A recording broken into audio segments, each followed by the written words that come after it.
Thank you. Minister, I believe that it's unacceptable that ABP Group has effectively stalled the Beef Task Force with its failure to lift the legal threats.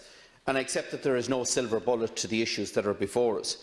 But the 4 measures that I put forward in the private member's motion here, I think fundamentally shift power away from meat processors and supermarkets to beef farmers. And while this won't solve the problem overnight, by taking effective steps like this, if they were taken 5 years ago, we'd be in a very different situation today.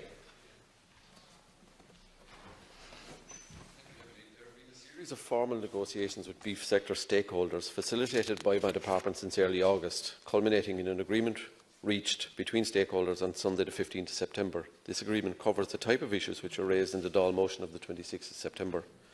The full text of the agreement between beef sector stakeholders is on my department's website. The agreement involves a number of interventions which will provide immediate benefit for beef farmers, as well as a range of strategic measures which seek to address structural imbalances in the sector. Beef producers will benefit from an immediate increase in a range of bonuses. This will increase the level of bonus being paid on certain animals, as well as significantly increasing the number of animals which are eligible for a bonus. The cumulative effect is that over 70% of all steer and heifers slaughtered will now be eligible for a bonus on top of the basic price paid. A number of actions in the area of market transparency, beef promotion and strengthening the position of farmer in the supply chain are included in the agreement. These measures set a course towards greater clarity for all stakeholders involved in the beef supply chain, primarily farmers. My department is also proactively engaging with several potential beef producer organisations which have the potential to strengthen the bargaining power of beef farmers in the supply chain. 2 beef producer organisations have been formally recognised by my department in recent weeks. I have established a Beef Market Task Force to provide the leadership to develop a sustainable pathway for the future of the beef sector in terms of economic, environmental and social sustainability. The task force will provide a robust implementation structure for commitments entered into in the agreement, with timelines and stakeholder engagement. Furthermore, the task force will offer a suitable platform for strategic engagement with key stakeholders, including retailers and regulatory authorities. The task force is also the appropriate forum for considering issues such as the potential of blockchain in the sector. I have appointed Michael Dowling as chair of the task force, and its members include representatives from my department, state agencies, farmer organisations and the meat industry. It was, as you are aware, supposed to meet yesterday. It didn't happen. I think we would share the view that that is an entirely regrettable thing. The task force remit is to monitor the implementation of the actions arising from the agreement on the 15th of September and offers the most viable platform for strategic engagement with key stakeholders. Thanks, Minister, for the reply. Minister, can I ask for 2 specific measures to be taken in the short term, pending the establishment of the task force, and even if the task force is established, it can provide, I think, progress in this area. The first one is that you, along with Minister Humphreys, have the power to ask the Competition and Consumer Protection Commission to carry out a market study of the beef industry here. I don't think that should be left to the task force. This should be carried out now and be used as a vehicle to provide assistance and support to the beef task force and identify where there are weaknesses within the competition sector, beef sector at the moment.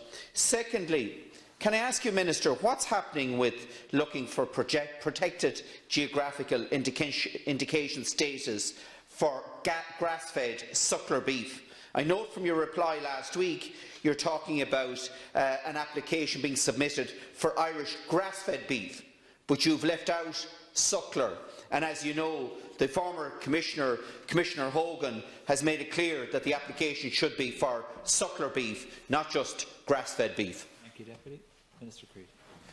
On the latter, Deputy, I suppose what we are informed by is what resonates with consumers, and all of the advice is that there isn't a high degree of resonance with the concept of suckler beef, but there is, across a whole range of agri-food products, a resonance with consumers about grass-based production systems as opposed to the more intensive indoor rearing of cattle, etc. So seeking GI status is important.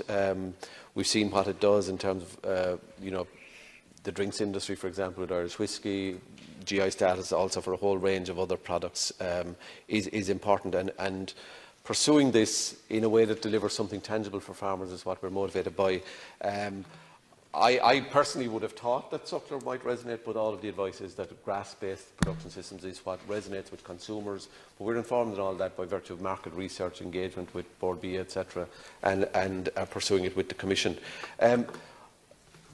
As I said earlier, in the context of the Competition Authority, they have looked at this sector on a number of occasions, and I think their continuous vigilance in this sector in terms of ensuring that there is no abuse of a dominant position is important in terms of instilling confidence for farmers in the sector. But I think more critically is that the task force gets up and running now, is enabled in a way to pursue the agenda that has been agreed amongst themselves in the talks, and indeed to develop other issues that they may wish to look at. Thank you. Briefly, Deputy. Minister, can I say that I'm disappointed that you're not taking the advice of the former Commissioner Hogan that we should be looking for designation for suckler beef. That's where we have the crisis at the moment, and we do need a distinctive marketing tool for Irish suckler beef. I'm disappointed too that you're not going to consider the proposal in relation to the Competition and Consumer Protection Commission. There are tools there available to government that could help to provide transparency, rather than expecting farmers to come forward with documentary evidence in relation to the lack of competition. Minister, can I ask you on that issue of competition? And as we all know, there have been very serious concerns expressed regarding the control of the offal sector here in this country. And can I put it to you, Minister, that the future bottleneck in getting product to market is going to be who will own the beef blockchain? That will be the offal of the future. And we, as a state, need to control that. And can you provide assurances here to the House that the state will develop a beef blockchain, will control and own that beef blockchain, and it will not be left up to a single processor or a group of processors to control that and effectively control access to the market and to the consumer? Thank you, Deputy.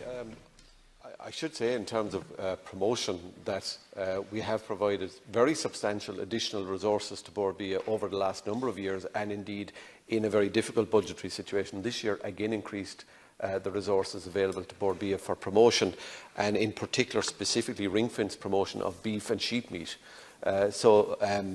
I don't accept the criticism in that regard that you make. We have never spent more in terms of looking for new market opportunities and promoting the qualities of Irish beef and its grass-based credentials. That's a critical part of what we do. I accept that blockchain is the technology of the future. We have a lot of the data about our herd and movements and quality already available in terms of in a digital format.